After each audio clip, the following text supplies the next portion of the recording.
कृपया 8 cartoon and many topics को दबाकर और अधिक वीडियोस। कॉन्ट्रैक्ट वाली बहू। नरेश की माँ अपने बेटे से मिलने दिल्ली आ रही है। इस बात का पता चलते ही नरेश के दिल में हलचल मच जाती है। नरेश अपनी माँ के स्वागत की तैयारी में लग जाता है। साथ ही उसे डर भी सताने लगता है कि उसकी माँ कहीं अपनी पुरानी जिद पर फिर से बैठ ना जाए। हे भगवान, इस बार बचा लो, अगले साल पक्का माँ की जिद पूरी कर दूंगा। तभी दरवाजे की घंटी बजती है। नरेश दरवाजा खोलता है तो सामने अपने मकान मालिक को देखकर हैरान हो जाता है, क्योंकि उनके साथ एक सुंदर सी लड़की भी थी। अब नमस्ते अंकल, कुछ काम था, मुझे बुला लेते। आपने क्यों कष्ट किया? अरे नहीं नहीं, इसमें कष्ट कैसा, मैं तो बस तुम्हें रीना से मिलवाने आया था। आज से रीना तुम्हारे साथ इसी फ्लैट में रहेगी। अंकल, कोई लड़का फ्लैटमेट नहीं है? एक अनजान लड़की के साथ रहना मेरे लिए थोड़ा अजीब होगा। देखो नरेश, मैं तुम्हें पहले भी बता चुका हूँ कि इस फ्लैट में तुम्हें किसी ना किसी के साथ एडजस्ट करना ही होगा, या फिर तुम अकेले पूरे फ्लैट का किराया दे दो, मैं किसी को नहीं रखूंगा। नरेश अपने मकान मालिक की बात सुन के रीना के साथ रहने के लिए तैयार हो जाता है, पर अंदर ही अंदर उसे ये बात खाने लगती है कि वो अपनी माँ को क्या जवाब देगा जब उसकी माँ रीना के बारे में उसे पूछेगी। दिन बीतने लगते हैं। नरेश और रीना अच्छे दोस्त भी बन जाते हैं, पर अभी भी नरेश अपनी प्रॉब्लम का सलूशन नहीं ढूंढ पाता। एक दिन नरेश बहुत परेशान सा बैठा होता है। तभी रीना उसे पूछती है, क्या हुआ नरेश, तुम काफी परेशान लग रहे हो, सब ठीक तो है ना? हाँ सब ठीक है, बस एक छोटी सी प्रॉब्लम है। वो एक्चुअली 2 दिन बाद मेरी माँ मुझसे मिलने आ रही है। अरे तो इसमें प्रॉब्लम क्या है, ये तो खुशी की बात है। हाँ रीना, बट मेरी माँ एक जिद लेकर बैठ गई है कि मैं शादी कर लूँ, पर मैं अभी इस चीज़ के लिए तैयार नहीं हूँ। ऊपर से जब वो तुम्हें देखेगी तो 100 सवाल करेगी, क्या जवाब दूंगा? अरे इसमें कोई टेंशन वाली बात नहीं है, मेरे पास ना इस प्रॉब्लम का सोल्यूशन है, जिससे ना तुम्हें शादी करनी पड़ेगी और ना ही तुम्हारी माँ मेरे बारे में कुछ पूछेंगी। रीना की बात सुनकर नरेश सोच में डूब जाता है। वो सोचता है कि रीना खुले ख्यालों वाली लड़की है, कहीं माँ को सच बता ना दे। नरेश को सोच में डूबा देखकर रीना कहती है, अरे क्या हुआ, किस सोच में पड़ गए? डोंट वरी, जैसा तुम सोच रहे हो ना वैसे कुछ भी नहीं है, मेरे पास एक प्लान है। मैं कुछ समझ नहीं पा रहा हूँ, कैसा प्लान? मैं समझाती हूँ। हम ना एक कॉन्ट्रैक्ट मैरिज कर लेते हैं। फिलहाल मेरे पास जॉब नहीं है, तो तुम इस रूम का किराया दे देना जब तक तुम्हारी माँ यहाँ रहेंगी, सिर्फ तब तक। और तुम अपनी माँ से कह देना कि मैं तुम्हारी पत्नी हूँ, इससे वो मेरे यहाँ रहने पर कोई सवाल भी नहीं करेंगी। अरे बात तुम्हारी ठीक है, पर माँ से झूठ बोलना, ना ना पापा, मैं ये रिस्क नहीं ले सकता। कोई और आइडिया दो ना तुम। देखो मंजूर हो तो बोलो, वरना सच बता दो, मुझे कोई प्रॉब्लम नहीं है।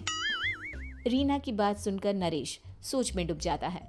बहुत सोचने के बाद जब उसे कोई रास्ता नहीं मिलता तो वो रीना के बताए हुए रास्ते पर चलने के लिए तैयार हो जाता है। वो रीना से बात करता है और अपनी माँ की पसंद और नापसंद के बारे में बताता है। रीना भी नरेश की सभी बातों को ध्यान से सुनती है, ताकि कहीं उससे कोई गलती ना हो जाए। आखिर वो दिन भी आ जाता है जब नरेश की माँ उससे मिलने दिल्ली आ जाती है।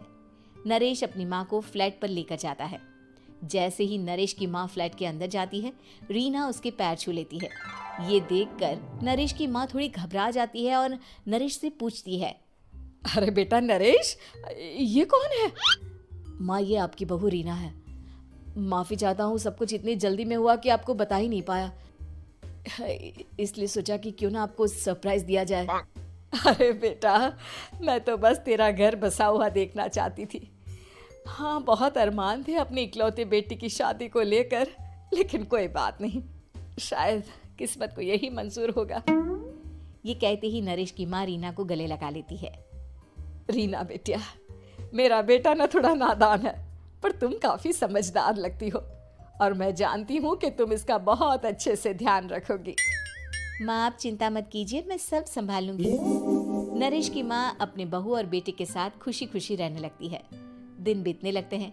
नरेश की माँ और रीना का रिश्ता बहुत मजबूत होता चला जाता है। वो दोनों सारा दिन एक साथ रहती और खूब बातें करती।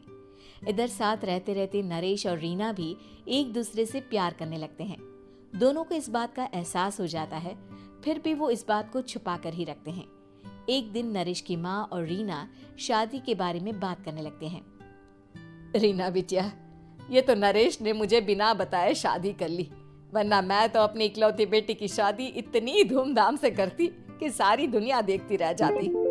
अच्छा माँ, आप ऐसा भी क्या करती नरेश और मेरी शादी में जो दुनिया देखती रह जाती? अरे बिटिया, एक माँ के अरमान तुम अभी नहीं समझोगी। मैं तो अपनी बहू को एक रानी की तरह लेकर आती और शादी भी बिल्कुल शाही अंदाज में करती, पर मेरे तो सारे अरमान ऐसे ही रह गए। खैर, मुझे तो अपने बेटे और बहू की खुशी चाहिए बस। ये कहते हुए नरेश की माँ की आंखों में आंसू आ जाते हैं।